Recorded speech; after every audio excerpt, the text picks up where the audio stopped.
ഇപ്പോഴും വിഴിഞ്ഞം തുറമുഖത്തിൻ്റെ 2 ബർത്തുകൾ ഓപ്പൺ ചെയ്തപ്പോഴും ഇതുവരെയായിട്ടും നമ്മുടെ സമൂഹത്തിന് അവിടെ എക്സ്പോർട്ട് ഇമ്പോർട്ട് ബിസിനസ് സ്റ്റാർട്ട് ചെയ്യാൻ വേണ്ടി കഴിഞ്ഞിട്ടില്ല.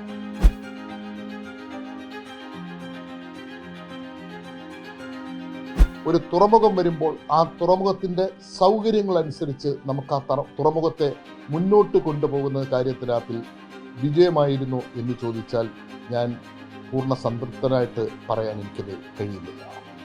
പുതുതായിട്ട് വരുന്ന ഗവൺമെൻറ് കഴിഞ്ഞ 10 വർഷം അല്ലെങ്കിൽ 9 വർഷക്കാലമായിട്ട് ഈ മാരിടൈം ബോർഡിൻ്റെ പ്രവർത്തനങ്ങൾ എന്താണ് എന്നുള്ള കാര്യം പുതിയ കാലത്തേക്ക് പദ്ധതികൾ പ്ലാൻ ചെയ്യുവാൻ വേണ്ടി, പുതിയ കാര്യങ്ങൾക്ക് നമുക്ക് മുന്നോട്ട് കൊണ്ടുവരാൻ വേണ്ടി നമ്മൾ കഴിഞ്ഞ 9 വർഷക്കാലത്തെ പ്രവർത്തനം നമ്മൾ വിലയിരുത്തണം. നമ്മൾ വളരെ കൊട്ടിഘോഷിച്ച കേരളത്തിൽ നിന്നും വിദേശത്തേക്കുള്ള കപ്പൽ സർവീസ്, അതായത് പാസഞ്ചേഴ്സ് കപ്പൽ സർവീസ് എവിടെ?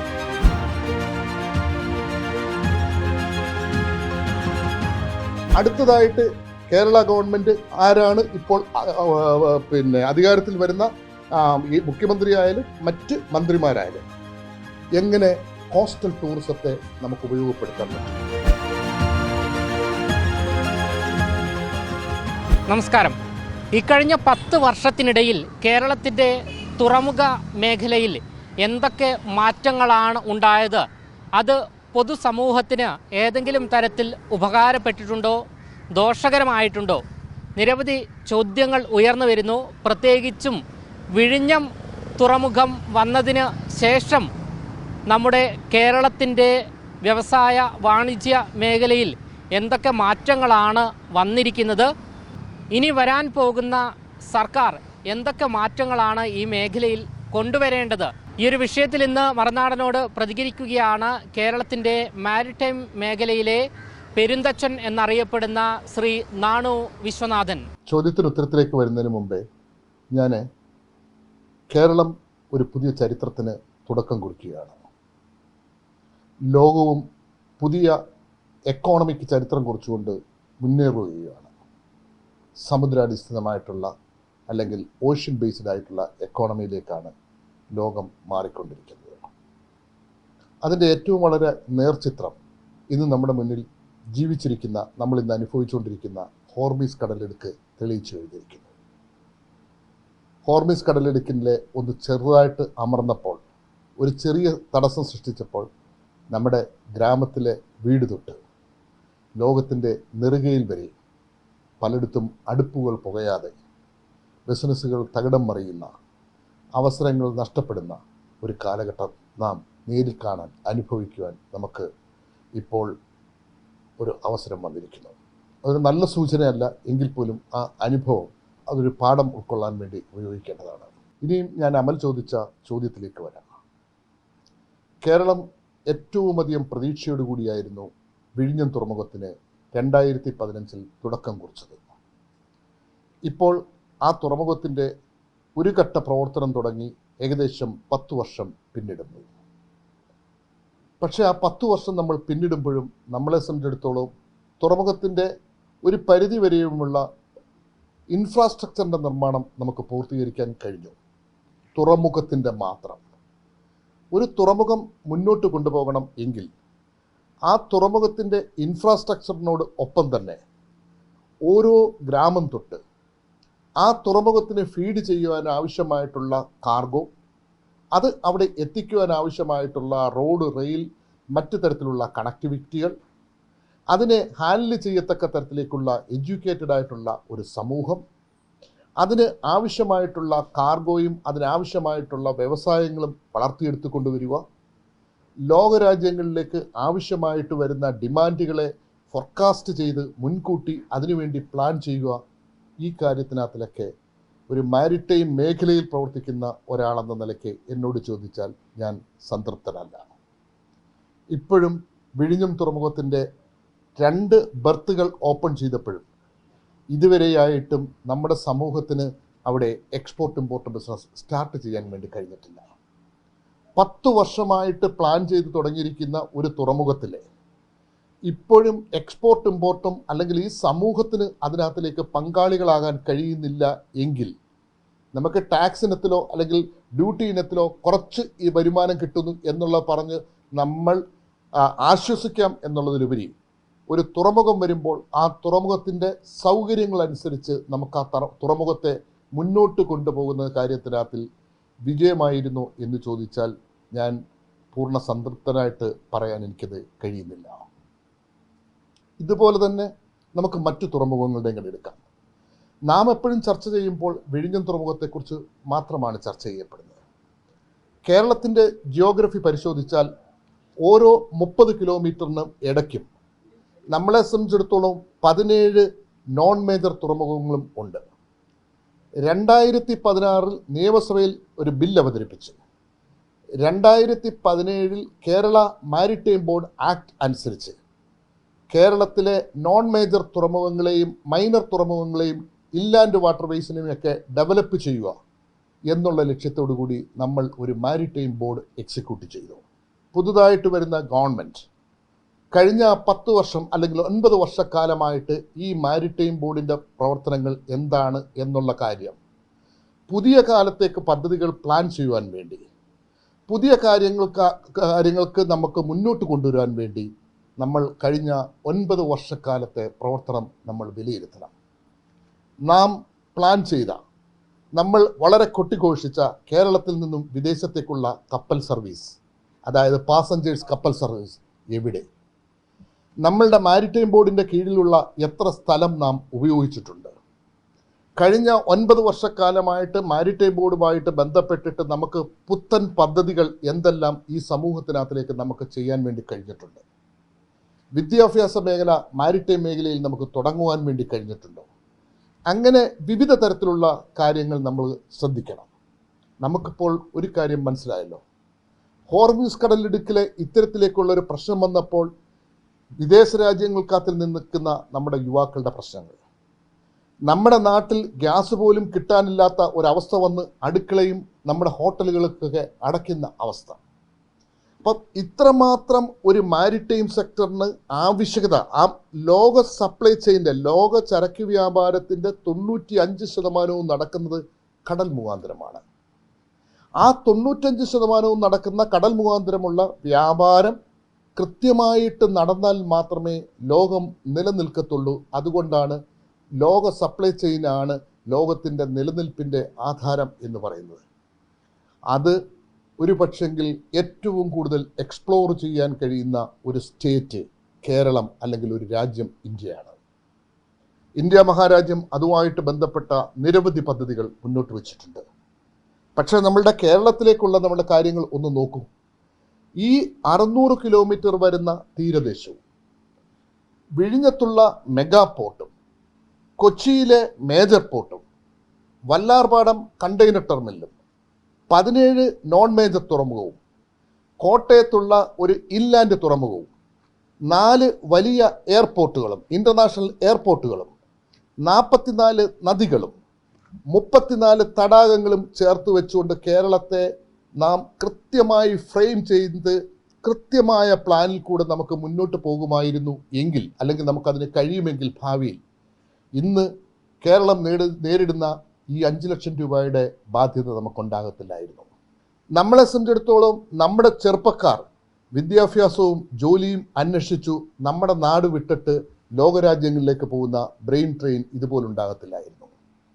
നമ്മുടെ നാട്ടിൽ തുറമുഖങ്ങളെ അടിസ്ഥാനമാക്കി കോസ്റ്റൽ ഷിപ്പിങ്ങും ടൂറിസവും വ്യവസായത്തിനും നാം വിഴിഞ്ഞം തുറമുഖത്തിന് പദ്ധതിയിട്ടപ്പോൾ, തുടക്കമിട്ടപ്പോൾ സമാന്തരമായിട്ട് നാം നമ്മുടെ നാട്ടിൽ ഇത്തരത്തിലേക്കുള്ള പദ്ധതികൾക്ക് നമ്മൾ പ്ലാൻ കൊടുത്തിരുന്നു എങ്കിൽ ഗ്രാമം തൊട്ട് ഉൽപ്പാദനം തുടങ്ങിയത്, വാല്യൂ ആഡഡ് പ്രോഡക്റ്റുകൾ ഉണ്ടായിരുന്നു.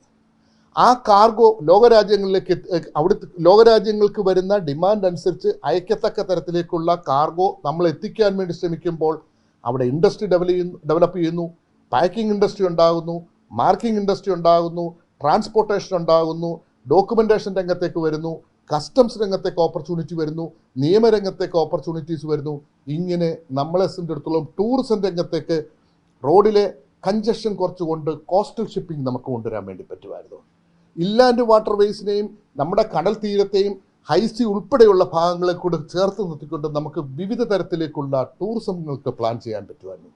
നമ്മളെ സംബന്ധിച്ചിടത്തോളം ഇത്തരത്തിലുള്ള കാര്യങ്ങളൊന്നും എൻ്റെ കാഴ്ചപ്പാടിൽ ഒരു വേണ്ട വിധമല്ല. അതിന് എത്രമാത്രം നമ്മൾ ചെയ്തിട്ടുണ്ട്, അതിൻ്റെ എത്ര ശതമാനം, 100-ൽ എത്ര ശതമാനം നമ്മൾ ചെയ്തു എന്ന് ചോദിച്ചാൽ ഒരുപക്ഷെ ഒരു 5% താഴെയായിരിക്കും. അത്ര ഒരു പരിതാപകരമായ അവസ്ഥയിലാണ് കേരളത്തിലെ മാരിടൈം സെക്ടർ പോകുന്നതെന്ന് പറയുന്നത്. ഞാൻ ആ മേഖലയിലുള്ള ഒരാളാണെങ്കിൽ പോലും എനിക്കും അതൊരു ദുഃഖത്തോടെ പറയാൻ കഴിയത്തുള്ളൂ. എന്നെ ഏറ്റവും കൂടുതൽ സന്തോഷിപ്പിക്കുന്ന ഒരു കാര്യം, കഴിഞ്ഞ തെരഞ്ഞെടുപ്പിൻ്റെ മാനിഫെസ്റ്റ് മുന്നോട്ട് വെച്ചപ്പോൾ ഇടതുപക്ഷ ഗവൺമെൻറ് അല്ലെങ്കിൽ ഇടതുപക്ഷ പാർട്ടിയും അതോടൊപ്പം തന്നെ BJP നിയന്ത്രിക്കുന്ന ഗ്രൂപ്പും അതുപോലെ തന്നെ UDFും അവരുടെ മാനിഫെസ്റ്റ് പരിശോധിച്ചാൽ ആ മാനിഫെസ്റ്റിനകത്തിൽ എല്ലാം വളരെ പ്രധാനമായിട്ട് ഏറ്റവും കൂടുതൽ അവർ ഇമ്പോർട്ടൻസ് കൊടുത്തിരിക്കുന്നത് സമുദ്ര എക്കോണമിയിൽ കൂടെ സ്റ്റേറ്റിൻ്റെ എക്കോണമി ഡെവലപ്പ് ചെയ്യുവാണ്. പ്രത്യേകിച്ചും കേരളത്തിലെ UDFിനെ നയിച്ചിട്ടുള്ള പ്രധാനികളിൽ ഒരാളായിട്ടുള്ള ശ്രീ VD സതീശൻ്റെ അദ്ദേഹത്തിൻ്റെ പല ഇൻ്റർവ്യൂവിലും അദ്ദേഹം സമുദ്ര എക്കോണമി അല്ലെങ്കിൽ ഓഷ്യൻ എക്കോണമിക്ക് വളരെയധികം ഇമ്പോർട്ടൻസ് കൊടുത്തുകൊണ്ട് വന്നിട്ടുണ്ട്. ഇപ്പോൾ അവരാണല്ലോ അധികാരത്തിൽ വന്നേക്കുന്നത്. എനിക്ക് കുറച്ചേറെ നിർദ്ദേശങ്ങൾ കേരളത്തിൻ്റെ മാരിടൈം മേഖല എങ്ങനെ മുന്നോട്ട് കൊണ്ടുപോകണം എന്നുള്ളതിനകത്തിലേക്ക് ലോകരാജ്യങ്ങളിൽ നിന്ന് കിട്ടിയിട്ടുള്ള എക്സ്പീരിയൻസിൻ്റെ അടിസ്ഥാനത്തിൽ പറയാനുണ്ട്. പക്ഷേ അത് ആരെയും ചെറുതാക്കുവാനോ ആരെയും വലുതാക്കാനോ സ്വന്തമായി എന്തെങ്കിലും നേട്ടം നേടുവാനോ അല്ല, ഉള്ള അർത്ഥത്തിലല്ല. എങ്ങനെ എനിക്ക് പ്രധാനം എൻ്റെ ഗ്രാമവും എൻ്റെ നാടും എൻ്റെ സ്റ്റേറ്റും എൻ്റെ രാജ്യവും എൻ്റെ രാജ്യത്തിൻ്റെ ഒരു വികസിത ഇന്ത്യയാക്കി കാണുക എന്നുള്ളതാണ് എൻ്റെ ലക്ഷ്യം. ആദ്യമായിട്ട് നാം ചെയ്യേണ്ടത് ഇതിനകത്തിലെ ഓരോ തലത്തെയും നമുക്ക് തിരിക്കാം. കേരള ഗവൺമെൻറ് പോർട്ട് മിനിസ്ട്രി ഉണ്ടാക്കുമ്പോൾ ആ പോർട്ട് മിനിസ്ട്രി അല്ലെങ്കിൽ തുറമുഖ വകുപ്പ്, ഫിഷറീസ് വകുപ്പ്, ഇത്തരത്തിലുള്ള ടൂറിസം ഇത്തരത്തിലേക്കുള്ള വകുപ്പുകൾ ഉണ്ടാക്കുമ്പോൾ ആ മന്ത്രിയുടെ ഓഫീസിലും അതിൻ്റെ അനുബന്ധമായിട്ടുള്ള മേഖലയിലും രണ്ടാമതായിട്ട് കേരളത്തിലെ തുറമുഖ മേഖലയെ, നോൺ മേജർ തുറമുഖങ്ങളെ നിയന്ത്രിക്കുന്ന കേരള മാരിടൈം ബോർഡിലെ, മൂന്നാമതായിട്ട് ഇതിൻ്റെ ഏറ്റവും പ്രധാനപ്പെട്ട വിഭവങ്ങൾക്ക് വേണ്ട പ്ലാൻ ചെയ്യപ്പെടുന്ന കേരളത്തിൻ്റെ പ്ലാനിംഗ് ബോർഡിലെ മിനിമം ഇത്രയും സ്ഥലത്തെങ്കിലും മാരിടൈം മേഖലയുടെ, ബ്ലൂ എക്കോണമിയുടെ, ഓഷ്യൻ എക്കോണമിയുടെ, ലോജിസ്റ്റിക്സിൻ്റെ, സപ്ലൈ ചെയിൻ മാനേജ്മെൻറ്റ്, കസ്റ്റംസിൻ്റെ, മാരിടൈം എക്കോണമിയുടെ എക്സ്പെർട്ടൈസിനെ, അത് ടെക്നിക്കൽ എക്സ്പെർട്ടൈസ് ഉണ്ടായിരിക്കണം, പിന്നെ ഇൻഡസ്ട്രിയൽ എക്സ്പെർട്ടൈസ് ഉണ്ടായിരിക്കണം, എക്കണോമിസ്റ്റുകൾ ഉണ്ടായിരിക്കണം, ലോകരാജ്യത്ത് നടക്കപ്പെടുന്ന ബിസിനസ്സിൻ്റെ മാറ്റങ്ങൾക്കനുസരിച്ച് അത് ഫോർകാസ്റ്റ് ചെയ്ത് പ്ലാൻ ചെയ്ത് അവസരങ്ങളെ കേരളത്തിന് ഉപയോഗപ്പെടുത്തക്ക തരത്തിലേക്ക് പ്ലാൻ ചെയ്യാൻ കഴിയുന്ന ദീർഘദർശികളായിട്ടുള്ള ദൂര കാഴ്ച കാണാൻ കഴിയുന്ന, ഒപ്പം ഇന്ത്യയിലെ മാരിടൈം സെക്ടറിലുണ്ടാകുന്ന പുതിയ പോളിസികളെയും പുതിയ മാറ്റങ്ങളെയും ഉൾക്കൊണ്ടുകൊണ്ട് പോകാൻ പറ്റുന്ന അബ്സല്യൂട്ട് എക്സ്പെർട്ടൈസിനെ ഒരു 50% മിനിമം അപ്പോയിൻറ്റ് ചെയ്യണം. അത്തരത്തിലേക്കുള്ള ആൾക്കാർ അല്ലാതെ ബ്ലൂ എക്കോണമി അല്ലെങ്കിൽ സമുദ്ര എക്കോണമി എന്ന് പറയുന്നത് അവസരങ്ങളെ നമ്മൾ ഉപയോഗപ്പെടുത്തിയെടുക്കാനുള്ള വലിയ ഒരു അക്ഷയപാത്രമാണ്. അവിടെ കേവലം അറിവോ അതല്ലെന്നുണ്ടെങ്കിൽ രാഷ്ട്രീയ നേതൃത്വത്തെയോ മറ്റു സ്വാധീനത്തെയോ ഉപയോഗിച്ചുകൊണ്ട് മുകളിൽ കയറാനോ അല്ലെങ്കിൽ ഒരു സീറ്റിൽ വന്നിരിക്കുന്നോ ആൾക്കോ മാനേജ് ചെയ്യാൻ പറ്റുന്ന ഒന്നല്ല. എന്തുകൊണ്ട് ഞാൻ അങ്ങനെ പറയുന്നു എന്ന് കാരണം, മാരിടൈം അല്ലെങ്കിൽ ബ്ലൂ എക്കോണമി, ഓഷ്യൻ എക്കോണമി എന്ന് പറയുന്നത് ഈ പ്രപഞ്ചത്തിൻ്റെ എക്കോണമിയാണ്. ഈ പ്രപഞ്ചം എന്ന് പറയുന്നത് 5 ഭൂഖണ്ഡമായിട്ട് 195 രാജ്യങ്ങളിൽ വ്യാപിച്ചു കിടക്കുന്നതാണ്. 195 രാജ്യങ്ങളിൽ വ്യാപിച്ചു കിടക്കുക, UN കീഴിൽ വരുന്ന 195 രാജ്യങ്ങളിൽ വ്യത്യസ്ത ഫോറിൻ ട്രേഡ് പോളിസി, വ്യത്യസ്ത കറൻസി, വ്യത്യസ്ത കസ്റ്റംസ്, വ്യത്യസ്ത തരത്തിലുള്ള ഡിമാൻഡ്, ഓരോ രാജ്യത്തിനും അതാത് രാജ്യത്തിൻ്റെ കോൺസ്റ്റിറ്റ്യൂഷണലായിട്ടും ഫോറിൻ ട്രേഡ് പോളിസിയൊക്കെയുള്ള കാര്യങ്ങളാണ്. അവിടെ നിന്നുകൊണ്ട് വേണം ഇന്ത്യയുടെ കവാടമായിട്ടുള്ള കേരളം എന്ന് നാം വിശേഷിപ്പിക്കുന്ന, വിഴിഞ്ഞം എന്ന് നാം വിശേഷിപ്പിക്കപ്പെടുന്ന കേരളത്തിലെ മറ്റ് തുറമുഖങ്ങൾ നിന്നുകൊണ്ട് ലോകത്തിനാവശ്യമായിട്ടുള്ള സപ്ലൈ ചെയിൻ കൊണ്ടുപോകാൻ വേണ്ടിയാണ്, കാർഗോയെ അയക്കാൻ വേണ്ടിയാണ്, പാസഞ്ചേഴ്സിനെ അയക്കാൻ വേണ്ടിയാണ്, ലോകത്തുനിന്ന് ബിസിനസ്സിനെ ഇങ്ങോട്ട് കൊണ്ടുവരാൻ വേണ്ടിയാണ്, ഇൻവെസ്റ്റ്മെൻറ്റ് ഇങ്ങോട്ട് കൊണ്ടുവരാൻ വേണ്ടിയാണ്, ഇൻഡസ്ട്രി ഇങ്ങോട്ട് കൊണ്ടുവരാൻ വേണ്ടിയാണ്, ടൂറിസം ഇങ്ങോട്ട് കൊണ്ടുവരാൻ വേണ്ടിയാണ്. കോസ്റ്റൽ ഷിപ്പിംഗ് ഇത് കേവലം അറിവ് കൊണ്ടോ അതല്ല നമ്മൾ വഹിച്ചിരുന്ന മറ്റ് പൊസിഷൻ കൊണ്ടോ നേടിയെടുക്കാൻ കഴിയത്തില്ല. സോ ഫസ്റ്റ് ഞാൻ പറയുന്നത് എക്സ്പെർട്ടൈസ് ആൻഡ് എക്സ്പീരിയൻസ് പ്രൊഫഷണൽസിനെ ഇൻഡസ്ട്രി ഈ തരത്തിലേക്ക് അല്ലെങ്കിൽ ഗവൺമെൻറ് കൊണ്ടുവരണം. രണ്ടാമതായിട്ട് നമ്മുടെ സ്കൂളുകളിലും കോളേജുകളിലും ഒന്നും കാര്യമായിട്ട് മാരിടൈം എഡ്യൂക്കേഷൻ ഇപ്പോഴും ഇല്ല. നമ്മുടെ യങ്സ്റ്റേഴ്സ് വളരെ മിടുക്കരാണ്. നമ്മുടെ യങ്സ്റ്റേഴ്സിന് ലോക നിലവാരത്തിലേക്കുള്ള മാരിടൈം എഡ്യൂക്കേഷൻ കൊടുക്കണം. നമ്മുടെ വ്യവസായ മേഖലയ്ക്കും നമ്മുടെ ബിസിനസ് സമൂഹത്തിനും, അത് സ്മാൾ സ്കെയിലായാലും മീഡിയം സ്കെയിലായാലും ലാർജ് സ്കെയിലായാലും, അവർക്ക് പുത്തൻ പദ്ധതികൾ, ലോക മാർക്കറ്റിന് ഏതെല്ലാം കാർഗോ ആവശ്യമുണ്ട്, ഏതെല്ലാം പ്രോഡക്റ്റ് ഉണ്ട്, അവിടുത്തെ ലോജിസ്റ്റിക്സ് കോസ്റ്റ് എങ്ങനെയാണ്, അവിടെ എത്തിക്കാൻ വേണ്ടി അത് എങ്ങനെയൊക്കെ വേണോ, അതിനാവശ്യമായിട്ടുള്ള ടെക്നിക്കൽ നോളജ്, അതോടൊപ്പം തന്നെ ഒരു പ്രോഡക്റ്റ് ലോകരാജ്യങ്ങളിലേക്ക് എത്തിക്കാൻ ആവശ്യമായിട്ടുള്ള മാർക്കറ്റിങ്ങിൻ്റെയും മറ്റ് തരത്തിലേക്കുള്ള ഡോക്യുമെൻറ്റേഷൻ്റെയും ഈ ലീഗൽ റെഗുലാരിറ്റിയുടെയും കാര്യങ്ങളെക്കുറിച്ച് കൊടുക്കുന്ന നിർബന്ധിതമായിട്ടുള്ള തരത്തിലേക്കുള്ള ട്രെയിനിങ് പ്രോഗ്രാം, പേപ്പർ സർട്ടിഫിക്കറ്റ് കൊടുക്കുന്ന ക്ലാസ്സുകളോ പേപ്പർ സർട്ടിഫിക്കറ്റ് കൊടുക്കുന്ന ട്രെയിനിങ്ങോ, ആ മേഖലയിലില്ലാത്തവർ വന്ന് പഠിപ്പിക്കുന്ന ട്രെയിനിങ്ങോ കൊടുത്തിട്ട് ഒരു കാര്യവുമില്ല. വളരെ ക്വാളിറ്റി ആയിട്ടുള്ള training, professional training, entrepreneurship training നാം അവർക്ക് കൊടുക്കണം. അപ്പോൾ സമാന്തരമായിട്ട് എഞ്ചിനീയറിംഗ് മേഖല, IT മേഖല, എക്കണോമിക്സ് മേഖല, ലിറ്ററേച്ചർ മേഖല, ഡോക്യുമെൻറ്റേഷൻ മേഖല, ലീഗൽ മേഖല, ജേണൽ മേഖല, എല്ലാ മേഖലയ്ക്കും അതാതായിട്ടുള്ള തരത്തിലേക്കുള്ള മാരിടൈം എഡ്യൂക്കേഷൻ നമ്മൾ കൊടുക്കുക എന്നുള്ളതാണ് രണ്ട് കാര്യം. വിദ്യാർത്ഥികളും ജനങ്ങളും മാത്രം പഠിച്ചാൽ പോരാ. ഒരു കേരളത്തിൻ്റെ എക്കോണമി മാരിടൈം ബേസ്ഡ് ആയിട്ടുള്ള എക്കോണമി മുന്നോട്ട് കൊണ്ടുപോകണമെങ്കിൽ നിയമസാമാജികർ എന്താണ് ഒരു പോർട്ട്? ഒരു പോർട്ട് നൽകുന്ന വിവിധ തരത്തിലുള്ള എംപ്ലോയ്മെൻറ്റ്, ബിസിനസ്, ഇൻഡസ്ട്രിയൽ ഓപ്പർച്യൂണിറ്റീസ് എന്തൊക്കെയാണ്?